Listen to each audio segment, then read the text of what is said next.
dargagummaan isee ofiif jiraachuu Ure soradhe ilmaan bultii mana dhaabbachuu Ofii kootti waaqadheeni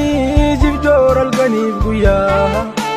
Biyyaaf saba koof jedheeni awwaale fedhii kiyyaa Obaafa dunnaanannee beelaa deemuu waadannee Almaas gaduu lakkifnee